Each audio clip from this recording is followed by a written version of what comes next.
আমার ভাইয়েরা, ওয়াহশী বলে দূরে থেকে বিশ্ব নবীকে শুধু দেখি আমি, কিন্তু নবী আমাকে নিষেধ করেছে।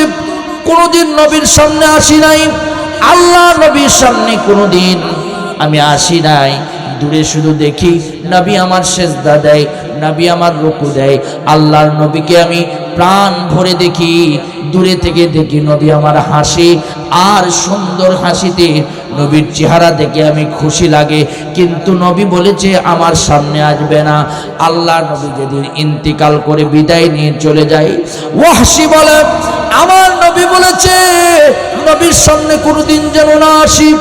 শত শত সাহাবীরা বিশ্ব নবীর সামনে আসে, আল্লাহ নবীর সামনে এসে নবীকে শেষ বিদায়টুকু দেয়, কিন্তু আমি ওয়াহশী নবীর সামনে আসতে পারি না, কারণ নবী আমাকে নিষেধ করেছে। শত শত সাহাবীরা আল্লাহ নবীকে বিদায় দিয়ে কবরস্থ করেছে, কিন্তু আমি ওয়াহশী নবীর সামনে আসতে পারি না। দূর থেকে শুধু কান্দি আর বলে, আল্লাহ কত বড় অপরাধ করেছি। আল্লাহ তুমি যে আমাকে ইসলামের পথ দেখায় দিয়েছ, সত্য পথ দেখায় দিয়েছ, তোমাকে ভয় করে ঈমান এনে আমি আজকে কালিমা পড়ে মুসলমান হয়েছি। প্রবৃত্তিকে অনুসরণ না করে আজকে তোমার প্রতি শুকরিয়া আদায় করি। নবীর সামনে যেতে পারলাম না, মনটা অত্যন্ত বড় খারাপ। কিন্তু আমার নবী হলো রহমাতাল লিল আলামিন, বিশ্ব নবী মুহাম্মদুর রাসূলুল্লাহ সাল্লাল্লাহু আলাইহি সাল্লাম। আল্লাহ নবী দাফন কাফন হওয়ার পর ওয়াহশী বলেন, একদিন নবী আমাকে স্বপ্ন দেখালেন, ওয়াহশী রে তুমি কালিমা পড়েছ, এরপরের থেকে তোমাকে আমি বলেছি তুমি আমার সামনে আসবে না। মুমিন মুসলমান তো তাদেরকে বলা হয় যারা আল্লাহর বিধানকে লঙ্ঘন করবে না, নবীর বিধানকে লঙ্ঘন করবে না। ওয়া মা কানা লিমুমিনিন ওয়ালা মুমিনাতিন ইযা কাদাল্লাহু ওয়া রাসূলুহু আমরান আইয়াকুনা লাহুমুল খিয়ারাতু মিন আমরিহিম ওয়া মান ইয়াসিল্লাহা ওয়া রাসূলুহু ফাকাদ দাল্লা দালালাম মুবিনা।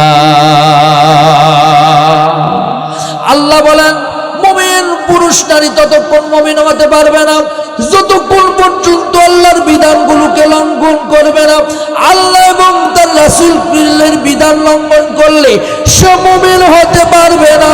কিন্তু আমার ভাইয়েরা, আমাদের জীবনে আল্লাহ এবং তার রাসূলের বিধান লঙ্ঘন আছে না নাই? কথা বলেন না কেন, আছে না নাই?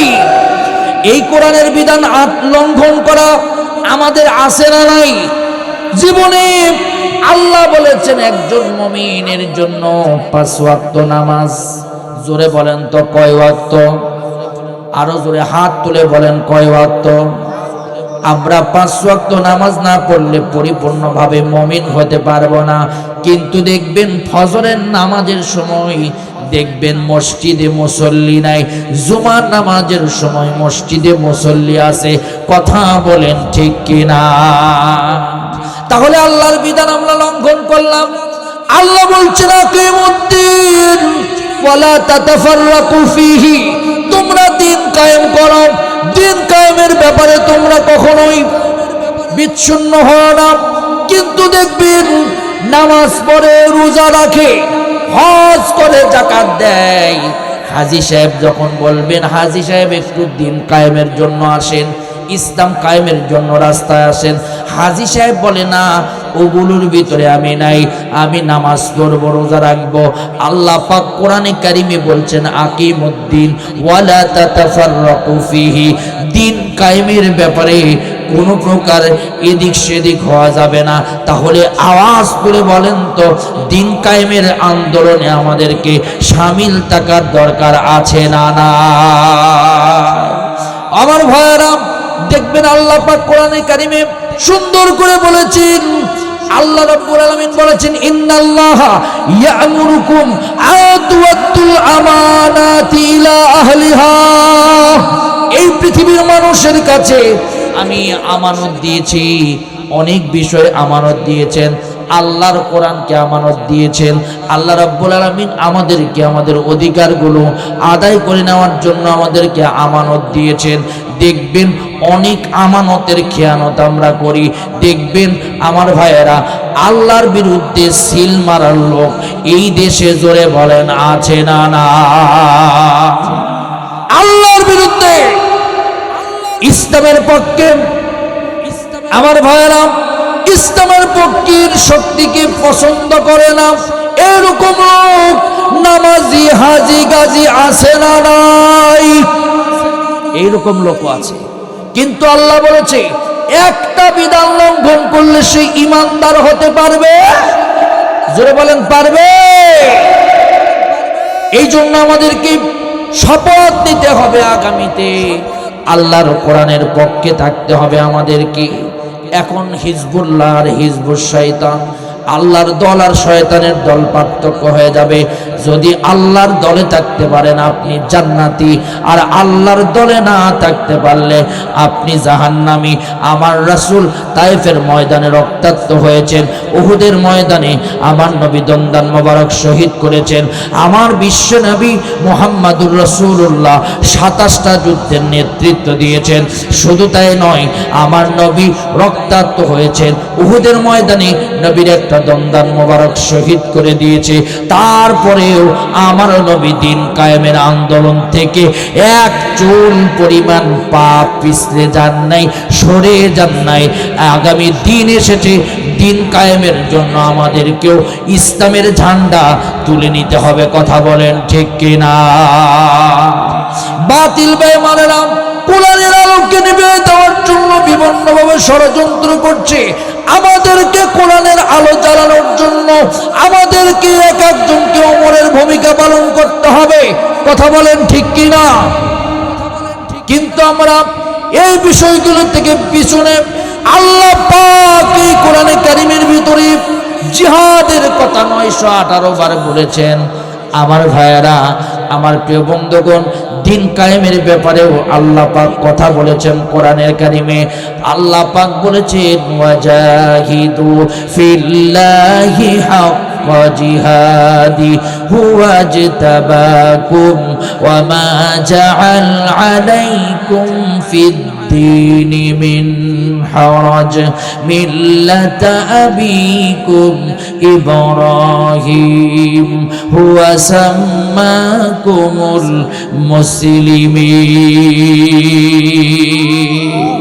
আল্লাহ বলছে তোমরা হক আদায় করে হাক্কা জিহাদি, তোমরা জিহাদে শামিল হও। বর্তমানে বাংলাদেশে হক আদায় করার সময় এসেছে। আমাদেরকে বাতিলের বিরুদ্ধে আমাদেরকে উঠে পড়ে লাগতে হবে। আল্লাহর কোরআন বিজয়ের জন্য আগামী দিন মধ্যে মুজাহিদ হিসাবে আমাদেরকে ময়দানে ভূমিকা পালন করতে হবে। আওয়াজ তুলে বলেন ঠিক কিনা? আমার ভাইয়েরা, আমার প্রিয় বন্ধুগণ, হযরতে রাসূল করিম সাল্লাল্লাহু আলাইহি সাল্লাম দুনিয়া থেকে মৃত্যুবরণ করে চলে গিয়েছে।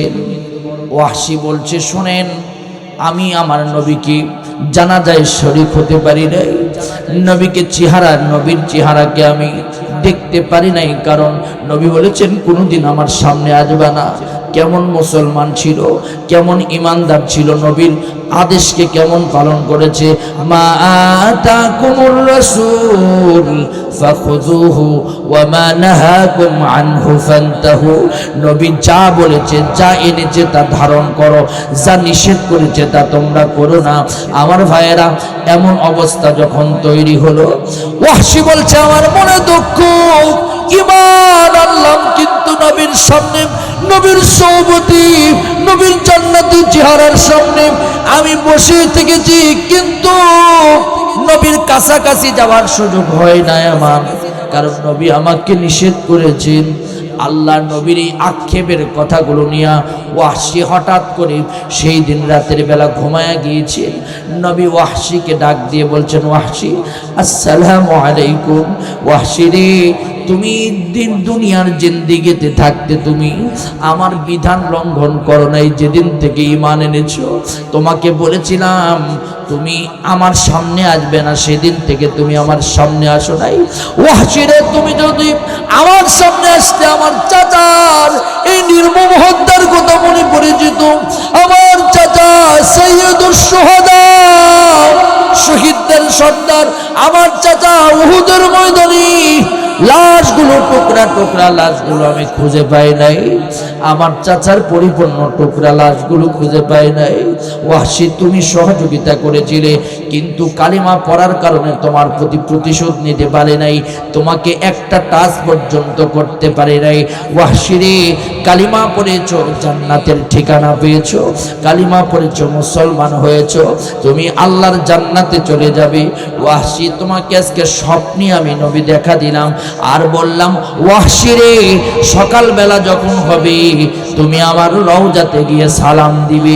ওয়াহশী, তুমি প্রাণ ভরে আমাকে সালাম দিবে, আমি নবী তোমার সালামের উত্তর নিজেই রওজা মোবারক থেকে দিয়ে দিব।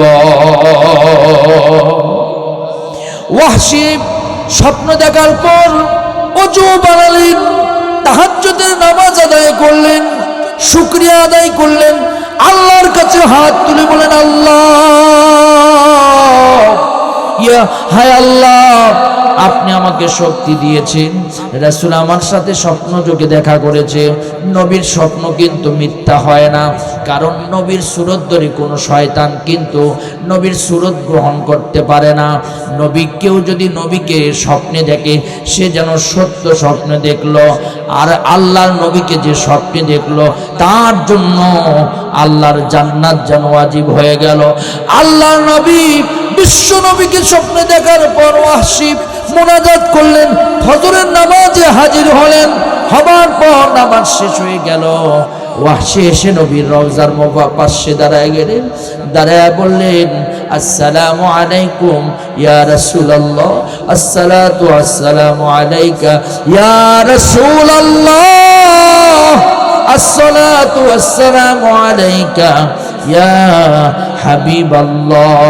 নবী গো, আপনার পাশে আমি দাঁড়ায় গেলাম। নবী, জীবনে আপনার পাশে দাঁড়ানোর মতো আমার অবস্থা ছিল না, আপনি নিষেধ করেছিলেন, আপনার কাছাকাছি যেতে পারি নাই, আপনার হাতটা ধরে আমি সুন্দর করে মুসাফা করব সুযোগটুকু আমার হয় নাই, কিন্তু আপনি এই গুনাহগারকে আপনি স্বপ্নে দেখা দিয়েছেন, আমি খুশি হয়ে গিয়েছি নবী।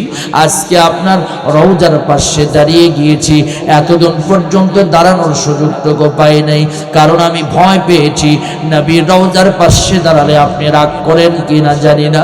ইয়া রাসূলুল্লাহ, যখন আপনাকে সালাম দিয়েছি, আল্লাহ নবীকে সালাম দেওয়ার সাথে সাথে ওয়াহশী বলেন আমার সালামের জবাবটুকু নবী নিয়েছে, আমি নিজ কানে সালামের জবাবটুকু শুনেছি। ওয়াহশী বলেন ইয়া রাসূলুল্লাহ, আমি আপনাকে সালাম দিলাম নবী, আমি ধন্য হয়ে গেলাম, আপনি আমাকে স্বপ্নের ভিতরে দেখা দিয়েছেন। আল্লাহ নবী ওয়াহশীকে সুন্দর করে বললেন, ওয়াহশী রে, তুমি যে ভালোবাসা প্রদর্শন করেছো, এই ভালোবাসার কারণে আল্লাহ তাআলা তোমাকে জান্নাত দিবেন।